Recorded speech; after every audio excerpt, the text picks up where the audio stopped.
السلام علیکم دوستو، دنیا بھر میں مسلمانوں کو دہشت گرد کے طور پر دیکھا جاتا تھا۔ وجہ یہ تھی کہ میڈیا میں مسلمانوں کے خلاف منفی پروپیگنڈا تھا۔ غیر مسلموں میں مسلمانوں کے خلاف نفرت کوٹ کوٹ کر بھری ہوئی تھی۔ ایسے میں ایک مسلمان ڈاکٹر کو خیال آیا کہ کیا واقعی مسلمان ایسے ہے جیسا کہ میڈیا میں ان کا چہرہ دکھایا جا رہا ہے۔ وہ صرف نام کا مسلمان تھا اور اسلام کے بارے میں وہ زیادہ نہیں جانتا تھا۔ وہ خود کہتے ہیں کہ میں صرف نام کا مسلمان تھا، مجھے اسلام کے بارے میں کچھ بھی پتا نہیں تھا، لیکن پھر اللہ تعالیٰ نے مجھے توفیق عطا فرمائی اور آج میں حقیقی معنوں میں مسلمان ہو چکا ہوں اور کوشش کرتا ہوں کہ اسلام کے متعلق غلط فہمیوں کو دور کروں۔ اس شخص نے اسلام اور دیگر مذاہب کا مطالعہ کیا اور اس پر یہ حقیقت آشکارا ہو گئی کہ اسلام امن و آجزی کا درس دیتا ہے اور اسلام ہی دین الہی ہے۔ لہٰذا انہوں نے پوری دنیا کو چیلنج کر دیا کہ کوئی بھی اسلام کی کسی بھی بات کو غلط ثابت ہی نہیں کر سکتا۔ اسلام کے متعلق کسی کا بھی کوئی بھی سوال ہو، میں اس کا جواب دوں گا۔ اس شخص کا تعلق انڈیا سے ہے اور انڈیا سمیت پوری دنیا میں بڑے بڑے اجتماعات منعقد کیے جس میں ہر مذہب کے لوگوں نے شرکت کی اور طرح طرح کے سوالات پوچھے گئے، لیکن انہوں نے بڑی ہمت اور ذہانت سے ان کے تمام سوالات کے جوابات دیے۔ ان اجتماعات میں بے شمار لوگوں نے اسلام قبول کر لیا اور انڈیا میں بڑی تیزی کے ساتھ اسلام پھیلنے لگا۔ پھر کچھ تعصب پسند لوگوں نے ان کے خلاف پروپیگنڈا شروع کیا اور ان پر طرح طرح کے الزامات ڈالنا شروع کر دیے، یہاں تک کہ کچھ مولویوں کی طرف ان کو کافر قرار دیا گیا۔ ان لوگوں میں صرف غیر مسلم ہی نہیں تھے بلکہ مسلمان بھی شامل تھے۔ کسی نے ان پر کفر کا فتویٰ لگایا تو کسی نے ان کو دہشت گرد قرار دیا۔ یہ شخص کوئی اور نہیں بلکہ ڈاکٹر ذاکر نائک ہے۔ ڈاکٹر ذاکر نائک پیشے سے ایک ڈاکٹر ہے۔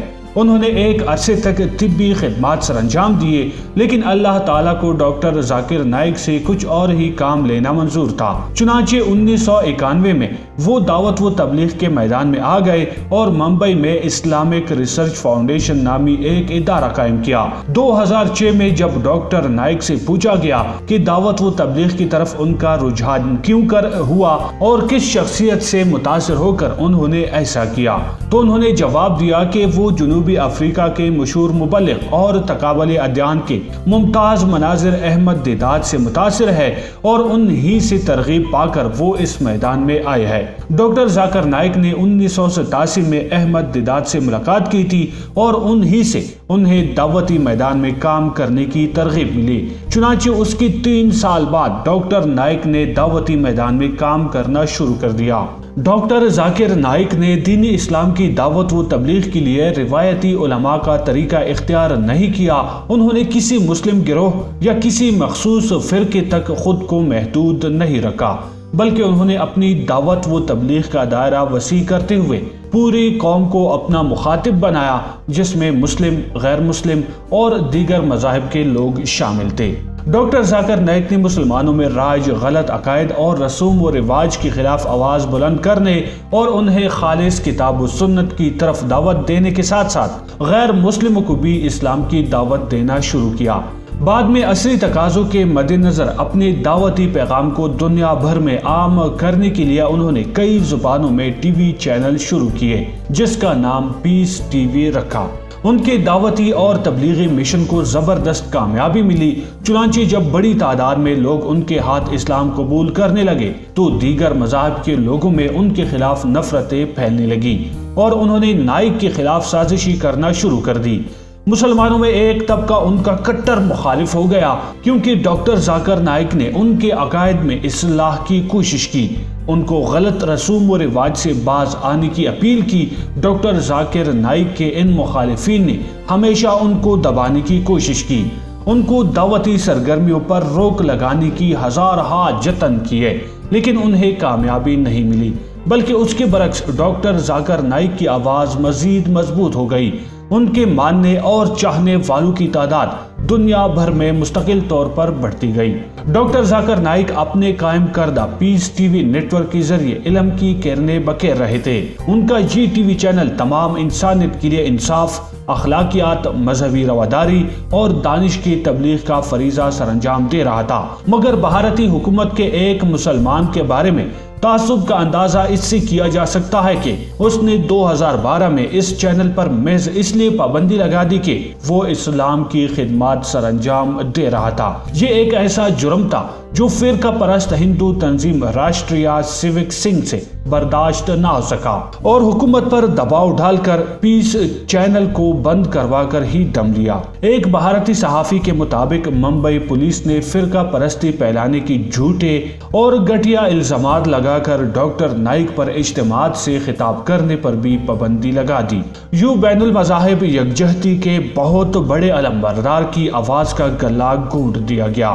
انڈین سیٹلائٹ نے پیس ٹی وی کے پروگراموں کو نشر کرنے سے انکار کر دیا۔ بھارتی حکومت نے 2016 عیسوی میں ڈاکٹر ذاکر نائک کو غیر مقیم انڈین NRI قرار دیا، تاہم اس آڑے وقت میں سعودی عرب نے مہربانی کی اور انہیں مملکت کی شہریت دے دی۔ 18 جولائی 2017 میں بھارتی حکومت نے نیشنل انویسٹیگیشن ایجنسی کی سفارش پر ان کا پاسپورٹ منسوخ کر دیا۔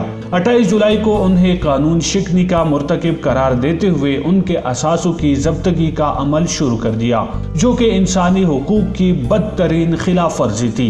ڈاکٹر ذاکر نائک بعد میں ملیشیا چلے گئے، وہاں بھی انہیں شہریت دی گئی تھی، مگر نریندر مودی کی حکومت نے وہاں بھی ان کا پیچھا نہیں چھوڑا اور انڈین انفورسمنٹ ڈائریکٹوریٹ ملیشیا سے ان کی حوالگی کے لیے دباؤ ڈالا۔ تاہم وزیر اعظم مہاتیر محمد نے بھارت کو صاف صاف بتا دیا کہ کسی معقول وجہ کے بغیر انہیں ملک بدر نہیں کیا جا سکتا۔ در حقیقت ڈاکٹر نائک کا جرم یہ ہے کہ انہوں نے کوئی جرم نہیں کیا، کسی قانون شکنے کے مرتکب نہیں ہوئے۔ دوسری طرف انتہا پسند ہندو مذہبی تنظیم راشٹریہ سیوک سنگھ کو حکومتی سائے میں ہر قسم کی دہشت گردی کی کھلی چھوٹ حاصل ہے۔ ڈاکٹر ذاکر نائک کی مخالفت میں صرف غیر مسلم ہی نہیں بلکہ کئی مسلمان بھی ان کے خلاف ہو گئے۔ اسی وجہ سے جب بنگلہ دیش کے دارالحکومت ڈھاکہ میں دہشت گردی کا واقعہ رونما ہوا تو اس وقت بھی ڈاکٹر ذاکر نائک کو اس دہشت گردی کے واقعے سے جوڑنے لگا۔ میڈیا میں ان کے خلاف ایک ہنگامہ شروع کیا گیا،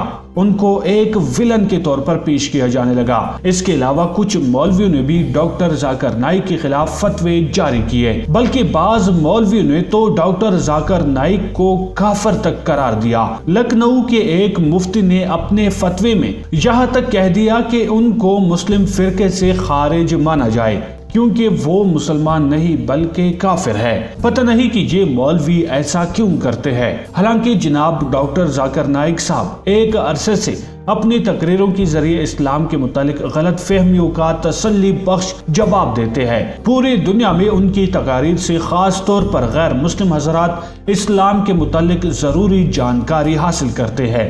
وہ عیسائی ملکوں اور یورپ و امریکہ میں بھی اسلام کی تبلیغ کرتے ہیں۔ متعدد بار امریکہ کے مشہور پادری ڈاکٹر ولیم کیمبل اور انڈیا کے پنڈت شری شری روی شنکر جیسے لوگوں کو لاجواب کر چکے ہیں۔ حالانکہ ڈاکٹر کیمبل نے اپنے کتاب میں قرآن مجید کے اندر بہت سی خامیاں گنوائی ہے اور ان کا دعویٰ تھا کہ کوئی بھی مسلمان ان کے سوالوں کا جواب نہیں دے سکتا، لیکن اللہ تعالیٰ کا شکر ہے کہ ڈاکٹر ذاکر نائک نے ان کے ملک جا کر ہزاروں افراد کی موجودگی میں ان غلط فہمیوں کا نہ صرف یہ کہہ کر ازالہ کیا بلکہ موجودہ بائبل میں سینکڑوں خامیاں گنوائی جن کا مسیحی مبلغ سے کوئی جواب نہیں بن پڑا، اور اس مسیحی مبلغ نے سرعام اپنی شکست کا اعتراف کیا جس کو پیس ٹی وی پر ساری دنیا نے دیکھا۔ اس طرح کے لاتعداد پروگرامز ہیں جن میں بڑے مجمع میں بہت سے لوگوں نے اسلام قبول کر لیا ہے یا اسلام سے متعلق اپنی غلط فہمی کے دور ہونے کا اقرار کیا ہے۔ اب آخر میں آپ تمام دوستوں سے صرف ایک گزارش کرنا چاہوں گا کہ ڈاکٹر ذاکر نائک کے لیے کمنٹ میں ایک جملہ ضرور تحریر کیجئے۔ انشاءاللہ اگلی ویڈیو میں آپ کی خدمت میں پھر حاضر ہوں گے۔ تب تک کے لیے اپنا اور اپنے پیاروں کا بہت سارا خیال رکھیے گا۔ عبدالباسط کو اجازت دیجیے۔ اللہ نگہبان۔